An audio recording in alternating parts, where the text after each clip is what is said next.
তো বন্ধুরা, আমরা দেখো বিকেলবেলায় বেড়াতে চললাম। তার কারণ হচ্ছে আজকে বাড়িতে কারেন্ট নেই, লোডশেডিং 2 ঘন্টা ধরে। আর তোমাদের দিদিভাই আমরা সব বেড়াতে যাচ্ছি। আর বাইরে প্রচণ্ড হাওয়া, দেখো ভালো আছে তাই হাওয়া হাওয়া আজকে হাওয়া আবার লুক আছে, দেখো লুক আছে।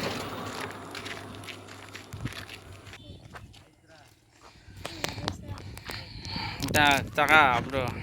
দেখো বিকেলবেলায় চলে এসেছি মুর্শিদাবাদ ঘুরতে। আর প্রচণ্ড গরম, বাড়িতে থাকতে পারছি না, তার জন্য চলে আসলাম। আর আমার ছেলে একটু রাগ হয়েছে, ছেলেকে নিয়ে ভালোই লাগে দেখতে, বাইকে নিয়ে আসিনি। রাখলে ভালোই লাগে দেখতে। আর আমরা 3 জন চলে এসেছি। বাইরে খুব সুন্দর হাওয়া। আর আমাদের পেছন দিকে দেখো কত ধানের গাছ। তোমাদের কেমন লাগছে তোমরা প্লিজ কমেন্ট করে বলবে, ঠিক আছে? Bye bye.